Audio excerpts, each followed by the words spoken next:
ونعوذ بالله من شرور أنفسنا ومن سيئات أعمالنا من يهده الله فلا مضل له ومن يضلل فلا هادي له أشهد أن لا إله إلا الله وحده لا شريك له وأشهد أن محمدا عبده ورسوله اللهم آت نفسي تقواها وزكيها أنت خير من زكاها أنت وليها ومولاها أما بعد إخوة الإيمان إخوة في الدين أعزكم الله وأحبكم في الله الحمد لله ثم الحمد لله.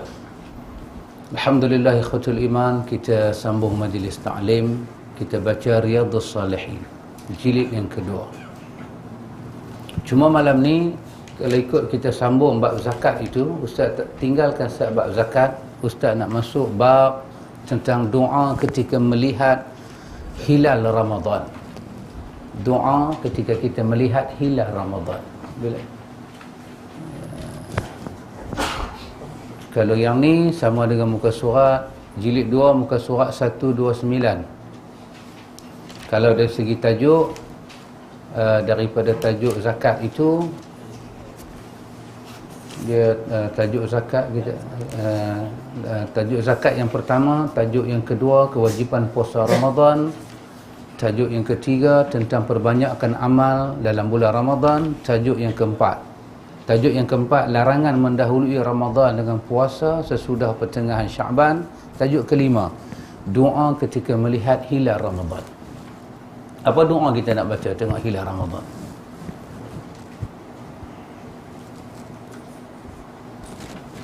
Inilah yang kita katakan sunnah, perjalanan sunnah.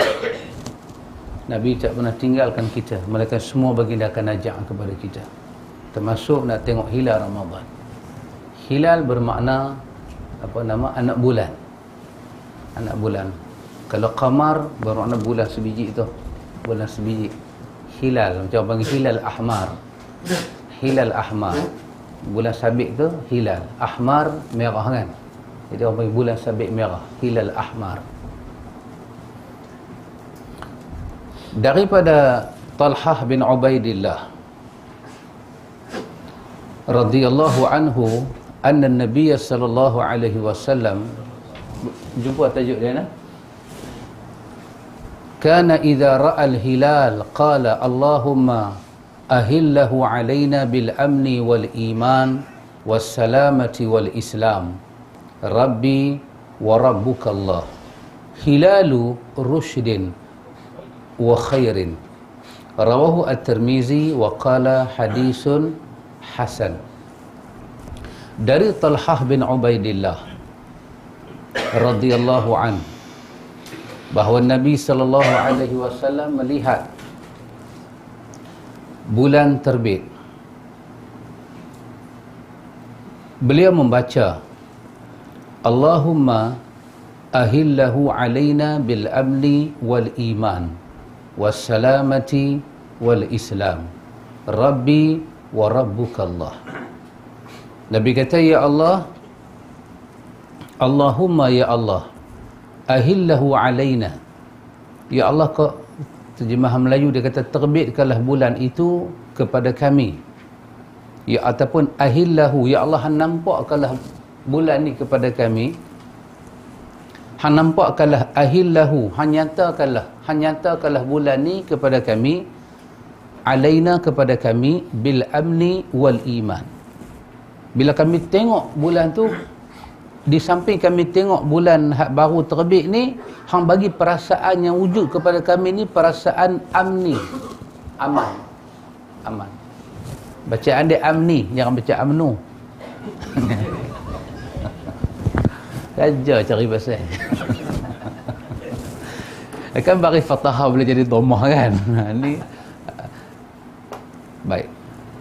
Ya Allah, Allahumma ya Allah, ahillahu, hang tunjukkanlah dia, hu tu hilal tu lah, hang tunjukkanlah anak bulan ni alaina, mai dekat kami, dia muncul depan mata kami ni, bil amni wal iman. Dan bila kami tengok dia tu, perasaan yang ada dalam jiwa kami ni perasaan aman dan rasa iman. Wassalamati wal Islam. Dia terbit mai perasaan rasa selamat dan rasa Islam ni, ya Allah. Tengok mainan alam dengan perasaan. Oh, cukup besar. Alam ni dia berubah, alam berubah perasaan. Berubah bulan, berubah perasaan. Berubah tempat, berubah perasaan. Kita pun kan, bila pergi satu tempat baru ke apa ke, nak tidur tu ambil masa. Tidur. Cuma istimewa ni pergi kuliah tak mana je boleh tidur. Itu istimewa. Buatlah kuliah tak mana, aku lena serba tu. Daripada rumah kampung pergi bandar, bandar mai kampung, nak tidur tu ambil masa. Kadang-kadang berubah bantai, tak lena kita. Di sini ada pelajaran dia. Pelajaran dia apa, ikhwan? Perasaan itu satu anugerah daripada Allah. Dia kena minta perasaannya aman. Tengok-tengok. Pasal apa? Antara perasaan kita dengan perubahan cuaca, orang Arab dahulu dia percaya kepada sihir. Dia percaya pada petaka. Dia percaya kepada balak. Bila masuk aja bulan hilal ni, bulan Ramadan, walaupun orang Arab tahu bulan Ramadan ni bulan apa dekat dia, welcome to Penang. Allahumma ja'al sa'yan mabrura wa sa'yan mashkura wa tijaratan lan tabur. Itu doa untuk orang umrah, orang haji. Supaya Allah terima haji, Allah terima sa'i, terima tawaf, dan Allah jadikan 5,000, 6,000 yang kita bagi nak bertemu Allah Ta'ala tu tijaratan lan tabur. Dianggap satu bisnes yang tidak akan merugikan. Itu doa. Masya-Allah. Baik ikhwatul iman. Jadi Allahumma ya Allah, bila bulan Ramadan ni nak masuk, biar dia masuk, kami pakai tengok anak bulan. Tengok anak bulan ni sunnah. Kita tengok, oh Umar. Umar kata, dia, macam dia baru tahu. Ya ke sunnah? Umar terkejut. Kita tengok anak bulan, pergi tengok anak bulan ramai-ramai itu sunnah Nabi. Bila kita tengok anak bulan di kaki bukit, baca doa ni. Ataupun kita tak berupaya kan, orang bagi tahu kat kita anak bulan nampak. Kita pun lepas maghrib, lepas isya, balik-balik nampak. Cantik. Tak dan lah kita nak baca masa di kaki bukit tu, pasal kita tak dijemput pergi nak teropong tu. Mula-mula kita tengok, baca doa ni. Cantik, sabit, dia bentuk sabit hilal, dia keluar dalam bentuk sabit anak kecil tu. Baca doa ni, ya Allah, seolah-olah dia punya terjemahan dia jadi, ya Allah, aku minta dengan aku tengok anak bulan ni, dengan aku tengok anak bulan ni, apa jadi kat aku? Bil amni wal iman. Aku rasa aman, ya Allah. Aku tak rasa bulan ni nak jadi sihir ke, bulan ni nak jadi petaka ke, bulan ni. Dan doa ni bukan saja untuk Ramadan, dia untuk semua bulan baru. Untuk semua bulan baru kita baca doa ni. Semua bulan baru, Muharram pun doa ni juga. Safar pun doa ni juga. Dia tak ada satu doa khusus. Lepas maghrib pergi baca doa awal itu. Tak ada. Yang ada yang ni. Yang ada yang ni. Baca yang ni. Minta rasa aman, rasa iman, rasa selamat dan rasa Islam. Lepas tu kita kata sepatah, kita tengok anak bulan, kita kata Rabbi wa Rabbukallah. Kata kat bulan tu, Rabbi wa Rabbukallah. Makasih Abang Man, Pak Amir. Jasa lama pun tak terbayar, main jasa baru pula, ya Allah. Kita kata Rabbi wa Rabbukallah. Kita kata Tuhan pencipta aku dan pencipta hang adalah Allah. Nak wujud rasa aman. Pasal apa? Masuk bulan baru, ujian datang. Ujian datang. Minta ujian tu mai, kita aman, kita ada iman, kita ada selamat, kita ada Islam. Apa Nabi sebut? Nabi kata hilalu. Bila kita baca macam tu, hilalu, anak bulan tu Nabi kata rushdin wa khairin. Dia bawa kepada kita kebaikan dan petunjuk dalam hidup. Anda tengok, Nabi kata bila kita baca doa ni semua, rushdin wa khairin, dia membawa kebaikan dalam hidup. Baca doa ni, doa tu takat tu aja, Rabbi wa Rabbukallah. Tu takat doa. Itu doa. Kelebihan kita baca doa ni apa dia? Nabi habang hilalu rushdin wa khairin. Itu kelebihan baca doa ni. Dia membawa kepada kita satu petunjuk baik dan dia bawa kepada kita satu kebaikan. Dia akan bawa kepada kita satu kebaikan. Bulan hilalun. Ni bulan ni hilal.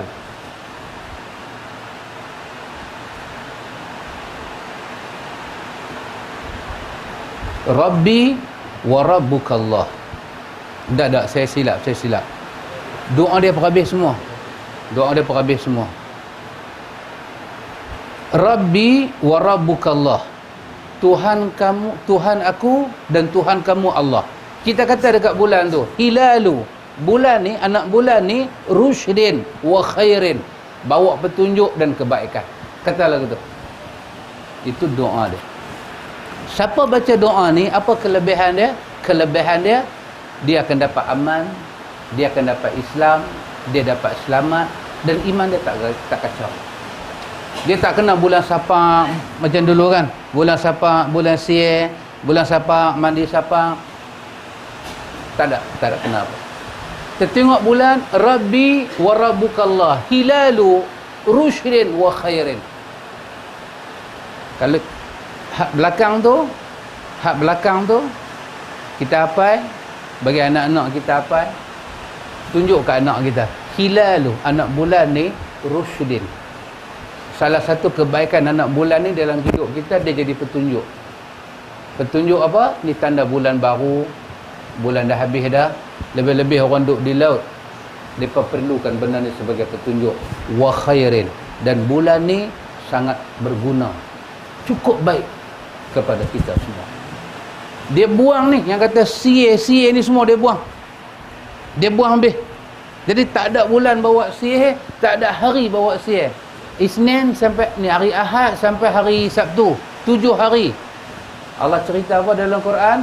7 hari, 8 malam. Allah bagi ribut kepada kaum Ad. Betul? Allah bagi ribut. Daripada hari Isnin Tuhan bagi ribut dekat dia sampai hari Ahad. 7 hari 8 malam. Ulama tafsir tanya, mana dia? Kalau dia kena 7 hari 8 malam ribut, 7 hari 8 malam dia kena sihir, tak mana kebaikan dia? Kalau kita kata ada hari sihir, ada hari tak sihir, orang Melayu kan, dia bukan kata sihir, sihir. 7 hari 8 malam kena ribut, menunjukkan 7 hari 8 malam mereka kena ribut, mereka tak dapat kebaikan. Itu sebagai dalil kepada kita, tak ada hari sihir, tak ada hari yang tak sihir. Semua hari sama di sisi Allah. Dia cuma ada 7 hari aja. Bulan, dalam satu bulan, hari itulah duk bertukar, main bulan baru. Maka kita mesti masuk apa-apa bulan pun dengan rasa aman, iman mau bagi elok, mau rasa selamat, mau rasa Islam. Kata dekat apa pun kita tengok, Rabbi wa rabbukallah hilalu rushdin wa khairin. Jadi yang bulan Syaban hari tu kita tak ada baca. Jadi kita nak kena ada satu semangat, kita nak baca bila kita nak tengok anak bulannya yang baru duk keluar. Hadis ini ikhwan adalah hadis yang hasan, riwayat daripada Imam At-Tirmizi. Baik, saja saya pilih nak baca bab ni, bab keutamaan sahur dan mengakhirnya. Tetapi sebelum tu saya nak tengok 1-2 hadis bab yang belah kiri kita ni, iaitu bab tentang larangan mendahului Ramadan dengan berpuasa sesudah pertengahan Syaban, kecuali bagi orang yang biasa berpuasa atau membiasakan puasa Isnin dan Khamis. Okey. Kita tahu bulan puasa, bulan Syaban, bulan yang Nabi banyak puasa sunat. Okey. Cuma di sini ada 1-2 hadis bagi tahu kepada kita apa nama ni, an Abi Hurairah radhiyallahu anhu anin Nabi sallallahu alaihi wasallam qala la yataqaddamanna ahadukum ramadana bisaumin wa yaumin aw biyaumaini illa an yakuna rajulun kana yasumu saumahu falyasum zalikal yaum. Hadis ni muttafaqun alaih. Bukhari dan Muslim sepakat dia ni sahih. Iaitu janganlah salah seorang daripada kamu mendahului puasa Ramadan dengan berpuasa sehari ataupun 2 hari, kecuali bagi orang yang membiasakan berpuasa, maka berpuasalah pada hari itu. Ramadan dah nak masuk, lagi sehari lagi 2 hari, maka sehari lagi 2 hari nak masuk Ramadan tu kita boleh tak usah puasa. Kecuali Nabi bagi puasa, kecuali Nabi kata orang tu dah biasa puasa. Apa dia? Isnin dengan Khamis. Ataupun dia dah biasa puasa sebulan 3 hari. Puasa 13, 14, 15. Hadis tu ulama baca dengan 2 lafaz. Sama ada maksud hadis tu daripada sebulan kita ambil tak mana-mana pun tak apa, puasa 3 hari turut-turut. Ataupun daripada sebulan kita ambil tarikh dia 13, 14, 15. Dua-dua lafaz ni masuk dengan hadis tu. Kita tak puasa 13, 14, 15, kita tak mau puasa, tapi kita nak ambil ujung-ujung dia. Kita nak ambil 25, kita nak ambil 26, kita nak ambil 27. Ataupun kita nak ambil 26, kita nak ambil 27, kita nak ambil 28. Tapi kita ni memang perangai macam tu. Tiap-tiap bulan suka puasa 3 hari.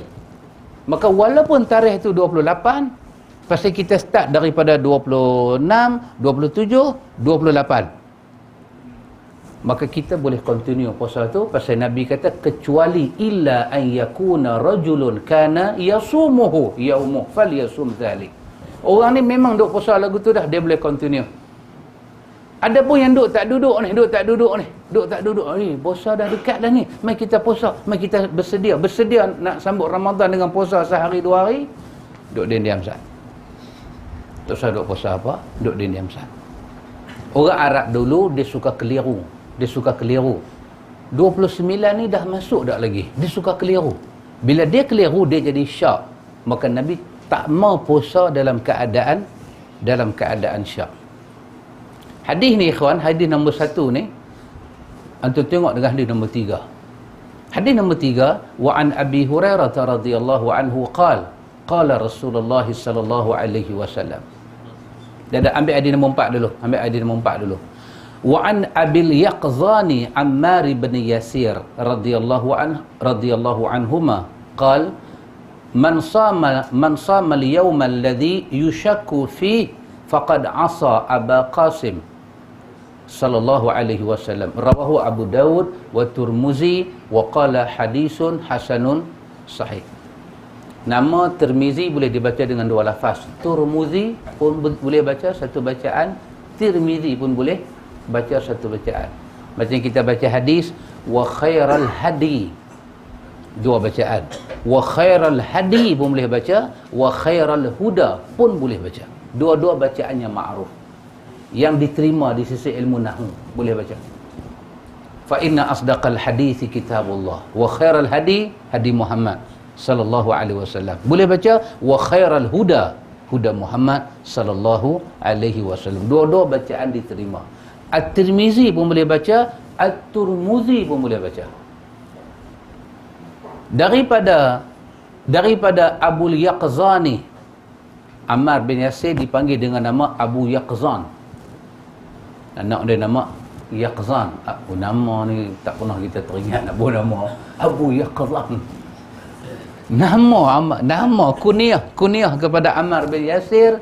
Ammar bin Yasir ni ikhwan, dalam hadis Al-Imam Al-Bukhari dicerita kelebihan Ammar bin Yasir. Satu orang yang sangat digeruni oleh syaitan. Syaitan tak suka kat dia. Ammar bin Yasir. Nampak besar. Lepas tu kawan-kawan kita balik Mesir, dia pada jual di Mesir satu nama Ammar, nama Huzaifah, nama Abizar dan nama Ahli Badar. Tulis dalam satu kertas besar, ada dijual di sana. Dekat sepanjang laut Nil tu dijual. Sungai Nil tu dijual. Apa kelebihan dia? Balik tempek di rumah, syaitan tak masuk rumah.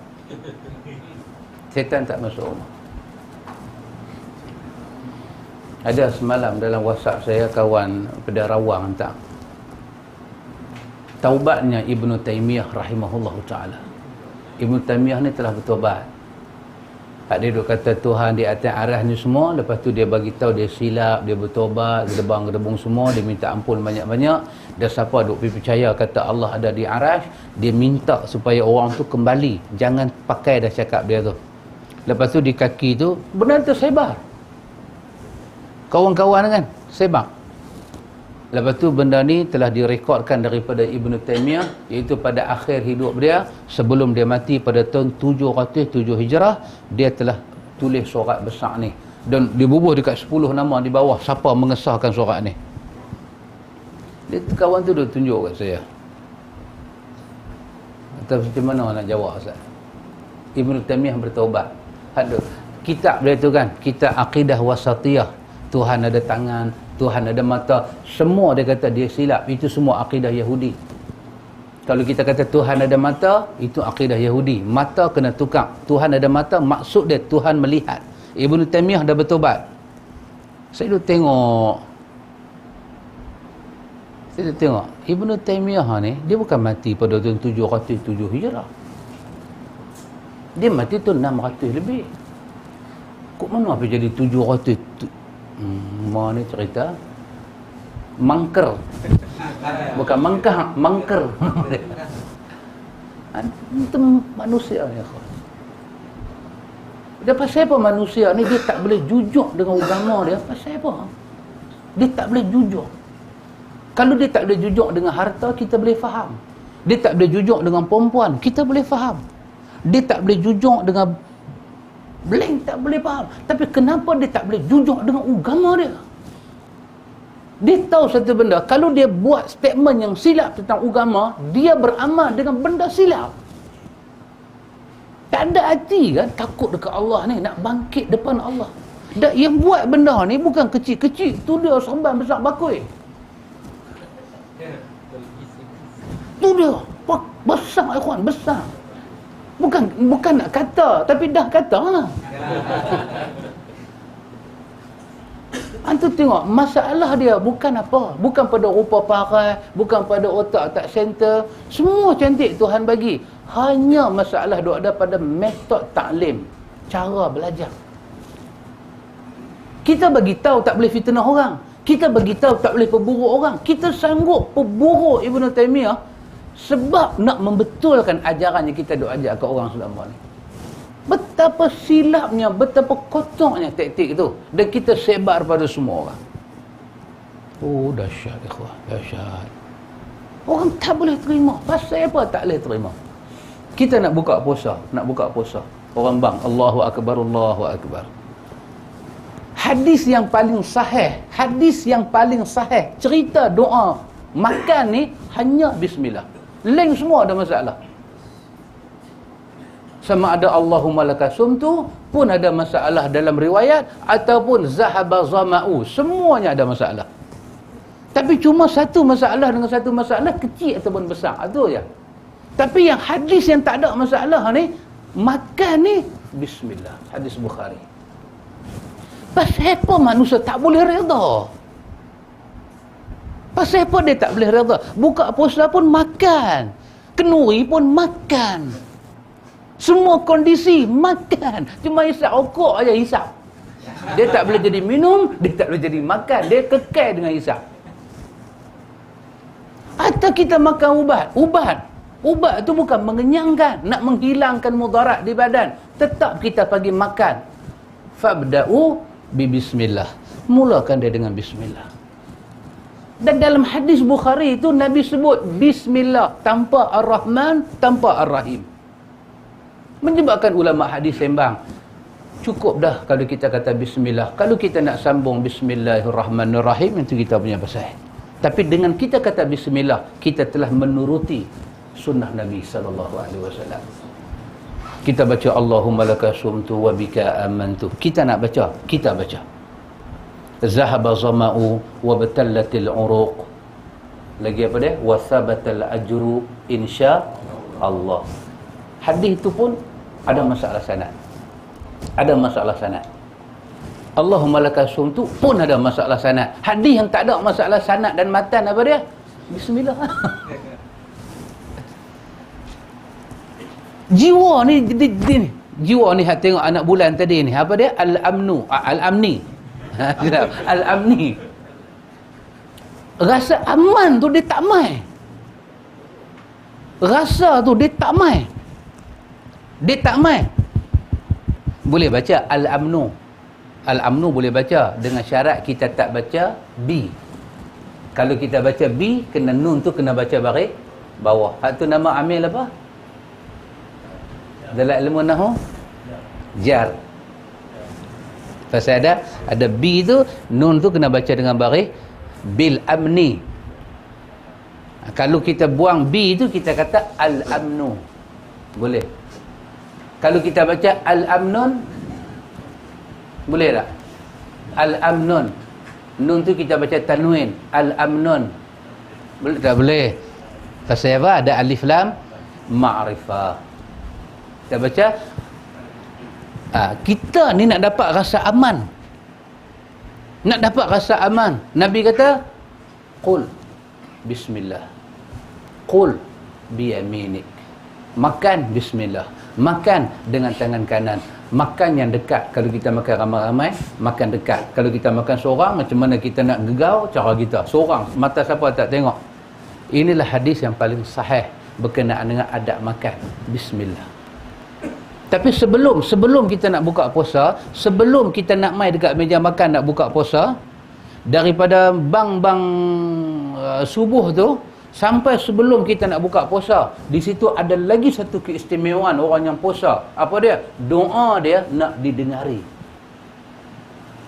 Jadi sebelum kita nak buka puasa, kita dah tengok masjid Madinah, dah tengok dalam masjid Mekah kan. Sebelum tu, dalam 5 minit ke 10 minit, daripada hampak dah semua, dia pun akan sibuk dengan baca Quran. Ni kurma duk ada depan, ayam ada depan, sibuk baca Quran, sibuk duk tadah tangan, duk minta doa pada Allah, doa yang makbul. Tiba-tiba tengah-tengah macam tu orang bang, pakat-pakat tutup semua, bismillah buka puasa. Allahumma laka sumtu, Allahumma laka apa ni semua, laka-laka ni semua ni, boleh baca sebelum tu. Doa yang makbul tu doa ada. Bacalah lepas lohak baca Allahumma laka sumtu wa bika amantu. Cuma orang nanti terkejut. Awalnya persediaan buka puasa. Hak tu bukan persediaan buka puasa, hak tu mengharapkan puasa diterima. Baca. Zahaba zama'u wa batallatil uruq wa sabatal ajru insya-Allah. Mudah-mudahan ya Allah. Ni segala apa dia? Tekak-tekak ni saat ni bagi 7. Ayak nak masuk ni mendatangkan sihat badan aku ya Allah. Semoga ayak bila masuk ni semua ada pahala di sisi Hang insya-Allah. Lepas lohak baca doa ni semua. Lepas asar baca, masa nak buka puasa paling best bismillah buka puasa. Sesuai dengan hadis Nabi. Percepat buka puasa. Masalah dia nak bagi tahu apa dia? Awak jiwa tak boleh tenang ha? Awak jiwa tak boleh tenang, dia tak boleh happy bila dia tahu kebenaran ilahi. Tanda kata jiwa kita bersih ni, jiwa tu seronok nak ikut orang yang paling Allah cinta. Nabi Muhammad ni orang yang paling Allah cinta. Kalau kita belajar pasal Nabi Muhammad, lepas tu kita tak rasa nak ikut dia, jiwa kita berpenyakit. Mesti kita rawat jiwa tu. Mana mungkin bila orang bagi tahu kat kita, sahabat ni sebagai contoh. Pasal ada kawan hak makan ubat tak betul, dia timarah. Saya bagi tahu sebagai contoh. Bagaimana mungkin kita pergi baca satu buku tu ulama tulis. Ulama tu kata, ni kalau kita nak ambil ayat semayang, kita duduk depan paip, buka paip, bismillahirrahmanirrahim. Lepas tu kita start kumuk lah. Lepas tu kita basuh muka. Tapi kita mau ingat, bila kita basuh muka semua, kita mau baca satu doa. Ulama tu karang nak baca apa? Ya Allah, bagilah muka aku ni berseri besok di hari akhirat, dia tak jadi dah gelap macam ni semua. Aku tak mau dah gelap, cukup sekali je. Ulama tu aja doa tu. Alhamdulillah. Lepas tu main tangan. Ya Allah, bagilah aku dapat kitab dengan tangan sebelah kanan. Janganlah bagi kitab ni main kat sebelah kiri atau kat belakang. Masa kita duk belajar tu daripada ulama ni, kita punya orang putih kata apa? Glad nah? Apa? Happy. Seronok. Tiba-tiba kita tahu, bila kita belajar kita tahu doa ni semua ni ulama ni saja buat, tak ada kena-mengena dengan Nabi Muhammad. Nabi Muhammad ni Allah turunkan ayat Al-Maidah, ya ayyuhallazina amanu iza qumtum ila salati faghsilu wujuhakum. Ayat tu turun kat Nabi. Ayat tu turun dekat kekasih Allah. Ayat tu kata, wahai orang beriman, bila hampa nak bangkit pergi semayang fardu ke, semayang sunat ke, bila hampa nak bangkit pergi semayang, hampa kena basuh muka hampa.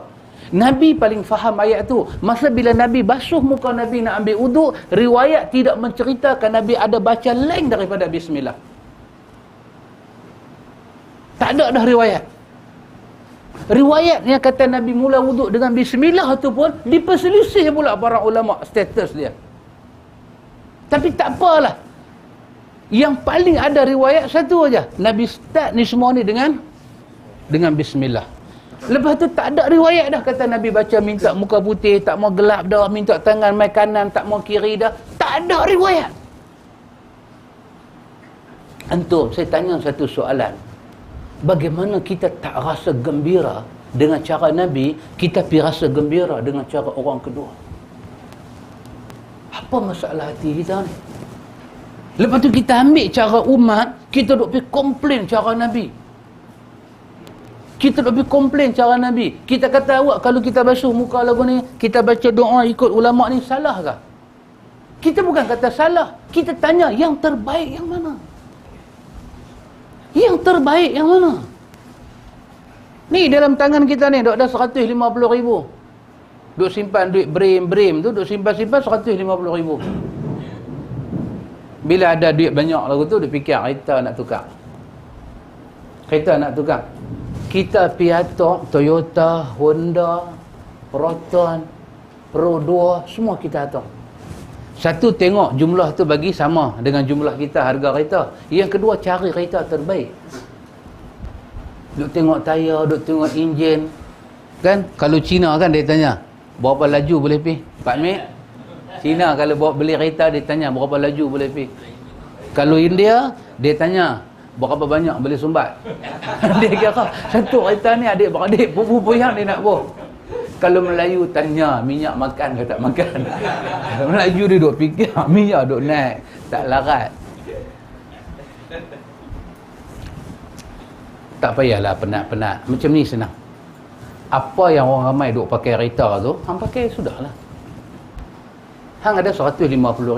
Kereta 90,000 pun ada. Kereta 60,000 pun ada. Hang tak usah penat-penat duk pergi hantar kedai-kedai company kereta ni semua. Hang tengok kebanyakan orang Malaysia pakai kereta apa, hang pakai kereta tu. Cukup. Tak mau. Dia nak cari yang terbaik.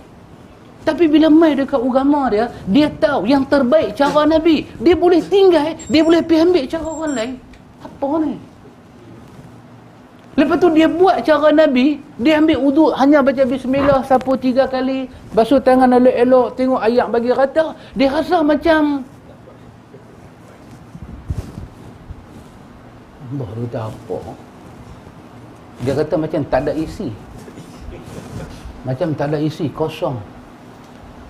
Ikhwan, jiwanya mesti dirawat segera sebelum jiwa ni balik bertemu Allah. Illa man atallaha biqalbin salim. Patut kita kena ada jiwa yang bersungguh dengan sunnah nabawiyah. Aku tinggal dunia, aku tinggal segala-gala kerana insan ini insan kekasih Allah. Dunia nampak kita buat sikit, tapi di sisi Allah, mannallahu 'alal mu'minina iz ba'atsa fihim rasula. Satu anugerah yang terbesar apabila Allah bagi pada orang beriman ini rezeki untuk mengikut rasul dia. 162 Ali Imran. Mannallahu 'alal mu'minin iz ba'atsa fihim rasula. Satu anugerah terbaik apabila Allah izin kita ikut rasul dia. Satu anugerah Allah. Tapi kita tak dapat jiwa tu, tak dapat kawan. Rasa tak puas. Kita perkenal Hisnul Muslim. Nanti kita akan baca dalam bulan puasa. Siap dah semua, siap dah. Tunggu bulan aja nak berkeluar. Nampak anak bulan kita baca ni, kita bagi seorang satu dalam tazkirah. Susunan bacaan daripada Nabi takbir, iftitah, Fatihah, surah, Nabi rokok kata apa, i'tidal Nabi baca apa, sujud baca apa, antara dua sujud baca apa, sujud pula baca apa, tahiyat Nabi tu macam mana. Saya bawa hadis Bukhari, riwayat daripada Abdullah bin Mas'ud yang kata tahiyat Nabi baca tu macam mana, dan selawat yang Nabi pakai dalam tahiyat akhir tu macam mana. Sama tak macam kita ni, at-tahiyatul mubarakatuh salawatut thayyibatu lillah, sama tak? Oh ikhwan, bila kita duk baca-baca ni semua, lepas bagi salam, Assalamualaikum warahmatullahi, Assalamualaikum warahmatullahi, kita jumpa Nabi istighfar, kita jumpa Nabi baca ayatul kursi, kita jumpa Nabi baca Allahumma ajirni minan nar, kita jumpa Nabi baca Allahumma anta salam wa minka salam. Semua tu kita jumpa. Tapi kita punya duk carilah riwayat-riwayat yang sahih ataupun yang daif ataupun yang palsu. Yang palsu pun pergi cari, punya nak cari. Tak ada pun yang kata lepas Assalamualaikum warahmatullahi fadlan minallahi wa ni'mah, tak ada. Al-Khalifatul Awal ba'da Rasulillah, tak ada. Al-Badrul Munir Sayyiduna Muhammad sallallahu wasallam alaihi, tak ada. Macam mana manusia terdorong nak buat, macam mana dia rasa benda tu lebih baik, kekasih Allah tak buat. Kena rawat jiwa ni, kena rawat ikhwan, mesti dia rawat. Dan nak rawat jiwa tu satu peperangan akan wujud. Tak akan rasa nikmat hidup ni kalau kita mengharapkan tak ada perselisihan. Kita tak mau selisih kawan. Tapi ayat Quran kata wa'tasimu bihablillahi jami'an wa la tafarraqu. Abang kat bini saya tadi ngaji apa semua, lebih kurang duk mengaji kan. Saya duduk sembang daripada pukul 11 pagi sampai 12.50. Duk pegang handphone di telinga. Lepas tu saya tukar balik ni. Rasa. Lepas tu saya buka pembesar suara. Tak tahan juga, saya ambil cucuk tu. Cucuk tu dia main tang sini. Tak gamak nak kata saya ada kerja tu, tak gamak nak dengar orang telefon nak cakap sikit. Cakap. Cerita kawan, cerita. Cerita macam mana nak selesai hidup. Cerita macam mana nak selesai hidup. Semua cantik. Laki mengaji sunnah, bini mengaji sunnah, semua cantik. Tak ada apa. Tak ada masalah apa. Duit pun tak ada masalah apa. Minta 1,000 laki bagi 3. Minta 1,000 laki bagi 3. Itu bayang. Kita ni minta 1 sampai lah tak dapat. Lagi kata aku nak tukar tayar kereta lah, nak beli telur masin lah. Ni minta 1 dapat 3. Tapi problem apa? Satu aja problem. Isteri dalam ni, hati ni tak ada kat suami. Itu saja problem. Itu saja. So nak buat apa? Nak buat apa? Nak buat apa? Ni jiran sebelah. Bukan jiran sebelah ni, contoh jiran sebelah. Dapat lelaki macam mana? Dunia balik Tani Kudi. Paudu betul-betul punya Warembo. Warembo ni satu lagu MGR nyanyi dulu ni. Dia mabuk, dia naik basikal tu, dia duduk pi.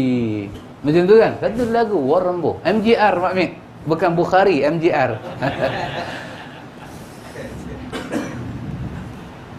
Okey.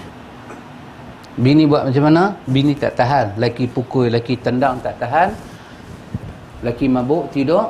Pelan-pelan ambil baju bot dalam beg. Belah tu. Belah tu. Keluar.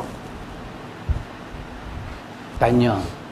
Kakak ni keluar lari macam ni berdosa tak? Kakak berdosa tak? Tanya. Tanya dosa tak dosa, saya boleh jawab. Tapi kalau dia tanya soalan kedua, sampai bila nak hidup macam ni? Saya tak boleh jawab. Dosa senang. Minum arak berdosa. Kakak lari daripada rumah sepatah haram tahabak kat lelaki pun nusyus. Saya boleh jawab. Kalau ikut hukum kita ni paling afdal kak sabar. Saya boleh jawab. Tapi jawapan tu bagi selesai tak masalah dia? Tak bagi. Satu soalan dia tanya, nak bagi selesai masalah lagu mana? Saya duk fikir ikhwan. Baik. Kalau saya kata divorce, cerai, easy to say.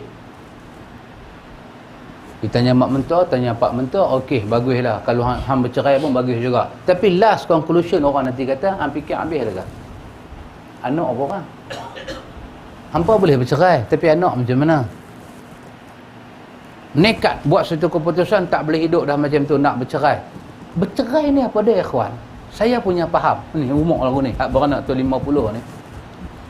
Bercerai ni maksud dia apa? Bercerai ni maksud dia, you kena berani menghadapi prosedur hidup.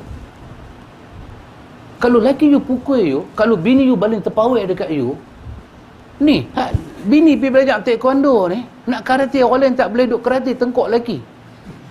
Nak testing, panci bag. Kena lembek kawan tu. Kena lembek kawan tu.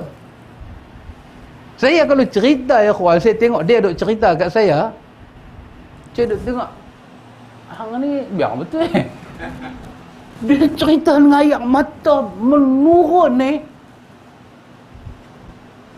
Apa bini dia buat kat dia? Saya punya duk ingat dalam hati, orang tak lepas dia. Dia takut nak lepas bini dia pasal bini dia ugut nak pukul dia. Antum boleh bayang? Antum boleh bayang? Dia tak mau cerai bini dia. Ada 3. Dia tak boleh cerai bini dia pasal bini dia ugut nak pukul dia. Bini dia kata kat dia, hang ingat, hang cerai aku, hang boleh senang tak? Hang ingat, hang cerai aku, hang boleh duduk seorang-seorang di sana, aku tak kacau hidup hang ke? Aku akan pastikan sampai lubang kubur aku bagi hang susah. Dia dengar ayat tu, jantung dia jadi pelan kecil. Dia kata, apa saya nak buat? Kita nampak macam dia pakai kain batik, macam dia pakai baju Kedah pula. So easy kita kata kat dia, pergi mahkamah buat prosedur, lepaslah. Tak boleh Ustaz. Lepas tu saya nak jadi apa? Ustaz tak kenal laki saya, bini saya macam mana? Ustaz tak kenal. Dia kalau kata macam tu, dia nanti buat macam tu Ustaz. Saya bukan nak cerita bab cerai ni. Saya nak cerita bab sunnah. Apa kena mengena dia punya konteks tu? Konteks dia, satu-satu masalah, awak kena berani menghadapi prosedur hidup. Terus dalam prosedur tu, katalah tercerai dan bini dia ganggu dia sungguh, dia mesti berani menghadapi itu. Dia tak boleh lari pergi duduk tak mana-mana gua. Dia tak akan rasa nikmat hidup. Macam tu dengan sunnah, ikhwan. Kita duk cerita doa buka puasa, kita duk cerita Nabi ambil ayat semayang macam mana, kita duk cerita. Bila kita duk cerita benda ni, kita takut ambil risiko. Saat ni kita cerita, orang kata pecah belah masyarakat. Saat ni kita cerita, orang kata benda forok. Kalau kita fikir benda tu semua, sampai bila kita tak boleh bagi tahu sunnah kepada orang? So, mesti ambil prosedur hidup. Apa dia? Sunnah lebih akbar di sisi Allah daripada semua perjalanan hidup manusia. Dan setelah kita tahu betapa mulia dan tinggi sunnah Nabi, kita make decision. The true decision dalam hidup kita. Aku nak bagi tahu sunnah. Dan bila berlaku perselisihan, kita tengok dia buat tak mengikut sunnah, kita beranikan hati dan suara kita. Kita kata, sahabat Nabi tak buat macam ni. Dia melenting. Boom, kata dia melenting. Jadi macam isu rumah tangga tadi. Mesti menghadapi prosedur hidup. Tak kalau kita takkan rasa sunnah tu nikmat. Tunggu orang tak ada, baru kita baca doa bismillah, buka puasa cara sunnah. Bila pak mentua, mak mentua ada, Allahumma laka sumna wa bika amanna. You think life is apa ni? Awak nak ikut siapa? Awak nak ikut Nabi Muhammad, so ikut Nabi Muhammad A sampai Z, dan berani menghadapi apa yang sahabat hadapi. Di sisi undang-undang, tambahan-tambahan ni semua tak ada salah.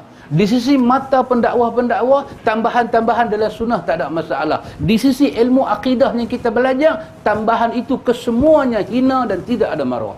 Kenapa? Apabila tambah, awak tak puas hati dengan sunnah Nabi yang original. Bila awak tambah, awak rasa color yang Tuhan bagi dekat Nabi itu kurang sempurna. Awak tambah. Tambahan itu tidak ada nilai di sisi Allah. Kita akan keluar bagi tahu, tambahan dalam ibadat, tambahan dalam sunnah ni tak pernah memberi faedah kepada kita. Ketika kita keluar, kita sampai benda tu, kita macam bawa satu benda tak elok pada masyarakat. Tapi demi Allah, hak kita buat itu mempertahankan Nabi SAW. Allah mesti tolong kita, ikhwan. Allah mesti bagi rasa nikmat hidup kat kita. Nikmat beribadat pada dia tu. Nikmat istiqamah tu mesti Tuhan bagi kat kita. Kalau kita tak berani buat lagu ni, kita akan jadi macam rumah tangga tadi. Kena tendang dengan lelaki, berani buat apa? Berani lari je. Bila nak selesai? Tak akan selesai. Takkan kita nak tadah tangan, ya Allah, hang bagi mampu bang kat kaki harak ni. Kita tak ada hak doa bagi orang mati. Itu urusan Allah. Tapi Allah bagi prosedur dekat kita. Nak keluar daripada rumah tangga, ada prosedur dia. Kita pakai prosedur Allah Ta'ala, kita pakai syariat Allah Ta'ala, kita kena sabar. Ketika itu, kita adalah hamba yang menyerah diri pada Allah. Tapi kalau kita bawa kain, duk lari rumah tu, duk lari rumah ni, pergi rumah abang ipang, pergi rumah kak ipang, pergi tumpah rumah adik. Habis dah kita ni 10 beradik. Lepas tu nak tumpah rumah siapa? Balik main rumah kita. Balik main lenangan ayak mata lagi sekali. Lepas tu kita kata, ya Allah, sampai bila? Bukan sampai bila. Hati awak tak kuat untuk duduk di atas syariat Allah. Allah yang peruntukkan sistem-sistem ni semua. Bukan manusia yang buat. Kahwin ada sistem, cerai ada sistem. Jiwa kita kena kuat. Kita buat keputusan dengan sunnah, ikhwan, jiwa kita kena kuat. Buka puasa seorang macam ni, buka puasa jemaah macam ni, buka puasa tang mana-mana saja macam ni. Apa orang nak kata? Orang boleh kata. Kenapa? Ni, tengok-tengok anak bulan. Allahumma ahillahu alaina bil amni wal iman. Hang bagilah dengan aku tengok anak bulan ni, dalam bulan ni aku dapat rasa aman, ya Allah. Bertambah iman aku, ya Allah. Wassalamah wal Islam. Aku dapat rasa selamat dan aku lebih kuat dengan Islam ni, ya Allah. Rabbi, tengok anak bulan tu kata, Rabbi, sesungguhnya pencipta aku, wa rabbukallah. Pencipta hang juga Allah. Hilalu, hang ni satu anak bulan, rusydin wa khairin. Membawa petunjuk dan membawa kebaikan. Kita lalui hidup kita macam tu, ya kawan. Sakitlah, siapa kata tak sakit? Kena maki, kena pukul, tak sakit ke? Oh, sakit. Kalau tak sakit, kita kebaik. Kebaik ni ada masalah, ha? Picit kaki kita kebas, Pak Mek. Oh, bagus, ha? Alhamdulillah lah. Aku picit tak rasa apa. Bagus, ya? Aku dah tak sakit. Bukan bagus, tak bagus. Itu tanda hang ada penyakit. Tak apa, bagus apa? Lepas ni kalau doktor cucuk ke, orang main karate, aku tak rasa apa. Tak bagus. Bila orang tampak pedih, itu hidup. Bila orang tampak kita mengelak, itu hidup. Bukan bacul. Bacul ni ambil beg lari, tak bertempur. Dengan peraturan tu kita tak mau bertempur, itu bacul. Saya pun tak mau nak berkelahi dengan orang kan. Tapi lah mereka nak baca doa apa pelengkuk pergi kat mereka lah, kubur mereka. Itu bacul. Itu bacul. Allahumma inni a'udzubika minal jubni wal bukhli. Simpang aku, ya Allah, daripada bacul dan kedekut. Hang duk sabar pun. Apa sunnah Nabi buka puasa? Bismillah. Duduk je. Bismillah ya? Bismillah. Allahumma laka sumna, da'if. Zahaba zama'u, tak kuat juga riwayat tu. Habis yang kuat, Bismillah. Alamak. Puasa daripada subuh punya puasa, sampai maghrib, Bismillah ya.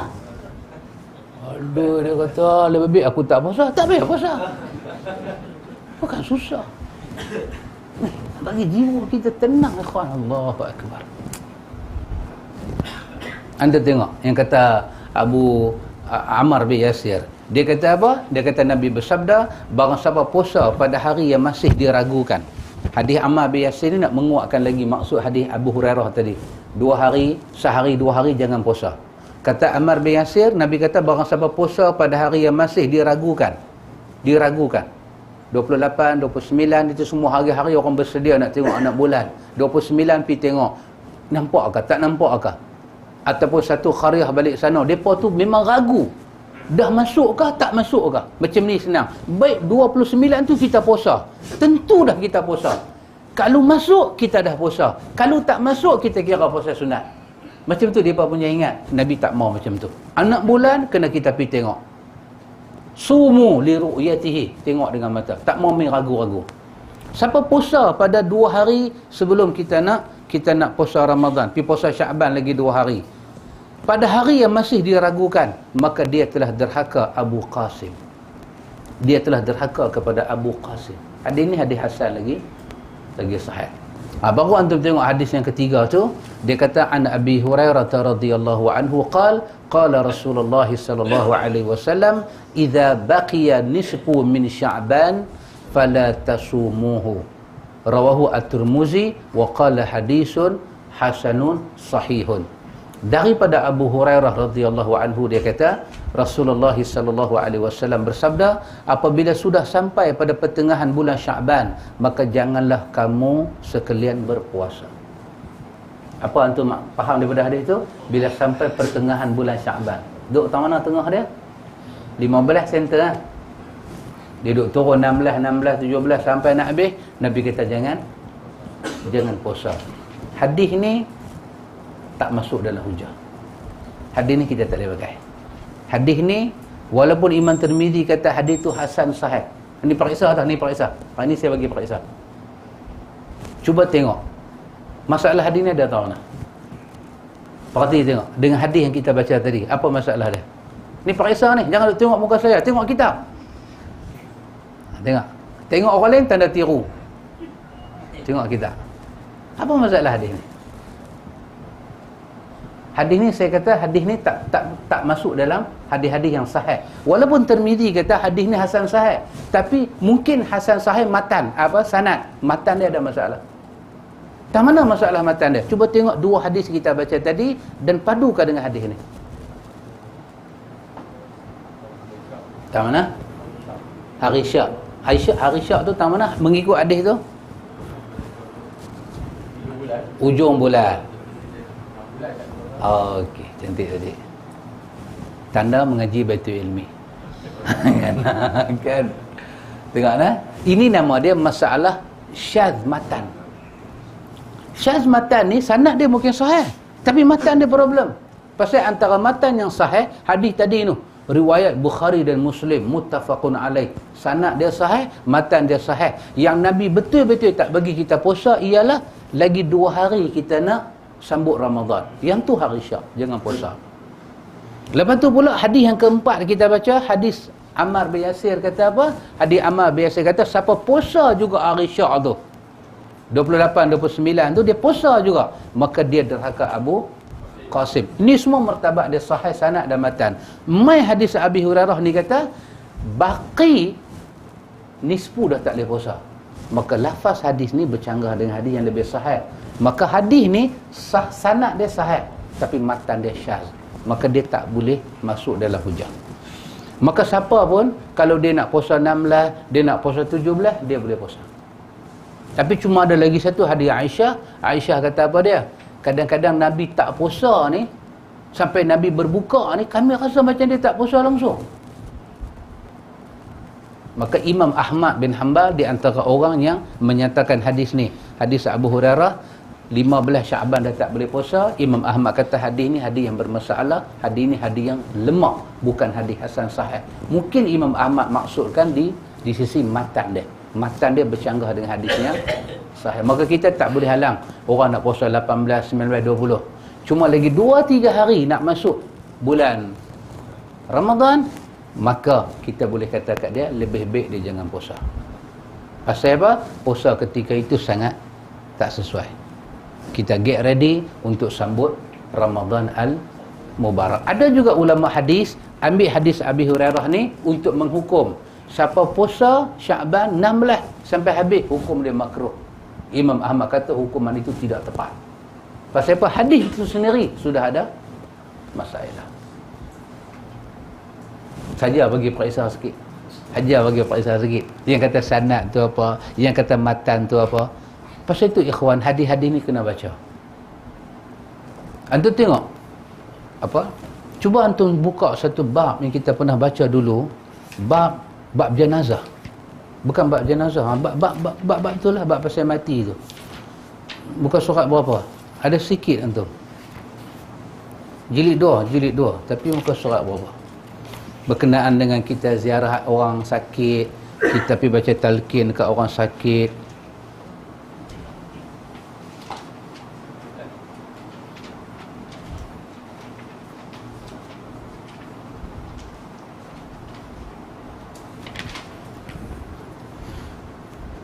Antum buka jilid 2 muka surat 36. Jilid 2 muka surat 36.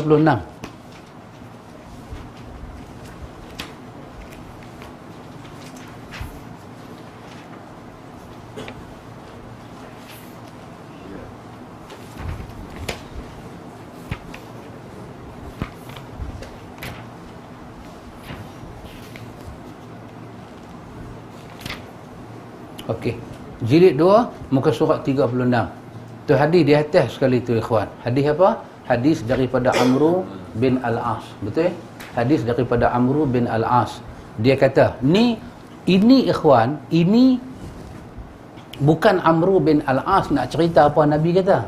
Ini daripada para ulama tabi'in ataupun daripada kalangan para sahabat sendiri menceritakan saat-saat Amru bin Al-As nak mati.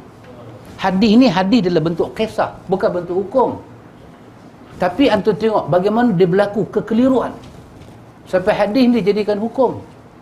Cerita dia, Amru bin Al-As kata, dia kata kan, dia yang nak kata, bukan dia kata Nabi kata. Dia cerita ni, cerita dia ni. Amru bin Al-As kata, apa dia kata? Apabila kamu sekalian kubur aku, maka berdirilah di keliling kubur aku selama kira-kira tukang jagal. Tukang jagal ni siapa dia? Kawan nak sembelih unta tu, unta tu, penyembelih unta lah, yang menyembelih ternakan dan membahagi-bahagi dagingnya sehingga aku merasa agak tenang dan agar aku dapat menjawab apa yang ditanya oleh utusan Tuhanku. Hadis riwayat Imam Muslim. Baik, dalam hadis ni Imam Muslim nak cerita apa? Nak cerita bagaimana Amru bin Al-As takut menghadapi mati. Sampai dia kata, esok kalau aku mati, hampa temanlah aku sah. Sementara malaikat duk tanya kat aku dalam kubur tu, hampa teman. Lama mana?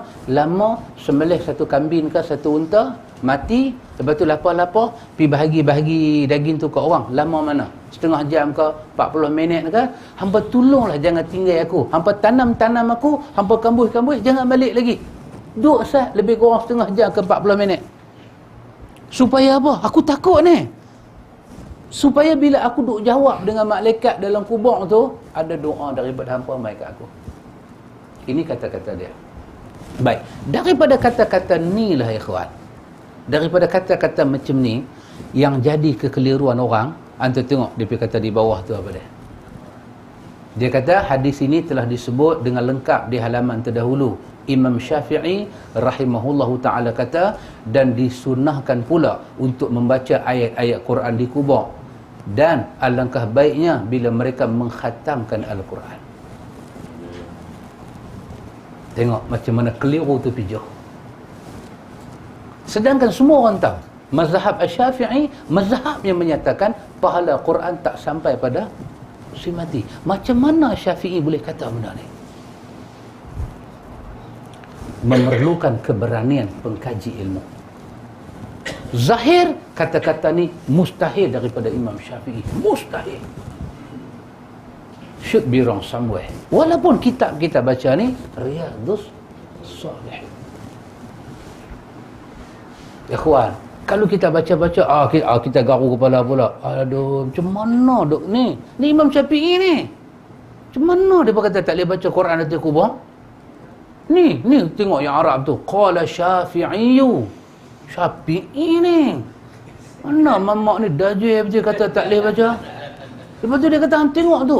Wa yustahabbu, sunnah tu. An yuqra'u indahu syai'un minal Qur'an. Sunnah tu baca Quran kat kubur. Wa in khatamul Quran, kalau boleh khatam Quran kulluhu, 30 juzuk semua, kana hasanan, yang tu lagi baik. Pasal apa boleh datang hukum ni? Pasal pi faham perkataan Abdullah bin Amru, suruh tunggu sat dalam tempoh setengah jam. Jadi daripada tunggu saja-saja, baik do something. Saya katakan ikhwan, ilmu agama ni dia sangat waras. Dia punya punca dan sumber daripada Quran dan hadis Nabi. Simple punya soalan kita tanya. Yang ni main daripada Nabi ke main daripada Amru bin Al-As? Itu saja nak tanya. Dan dia cakap tu kerana dia nak bagi tahu boleh baca Quran atas kubur ke, ataupun dia nak bagi tahu takut dia masuk kubur. Very simple tu selesai hadis ni. Tapi yang ni pergi jadi complicated. Pasal apa jadi complicated? Pasal orang tak mau kembalikan selesai hadis tu kepada mustalahul hadis.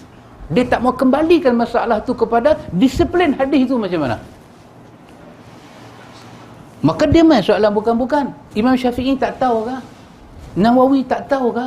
Dia bukan masalah tu. Dia masalah kembali kepada usul. Audah ilal asli. Kembali kepada tempat center nak bagi selesai masalah tu. Sepanjang Nabi, adakah Nabi pesan macam ni?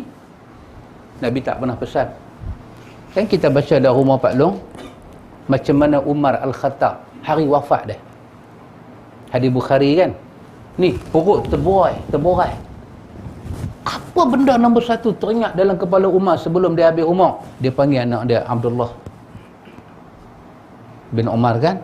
Dia kata, hang pergi rumah Aisyah, kirim salam pada Aisyah, kata dekat dia, salam ini daripada Umar Al-Khattab, aku pesan hang jaga mulut elok-elok. Kata aku Umar, bukan Amirul Mukminin.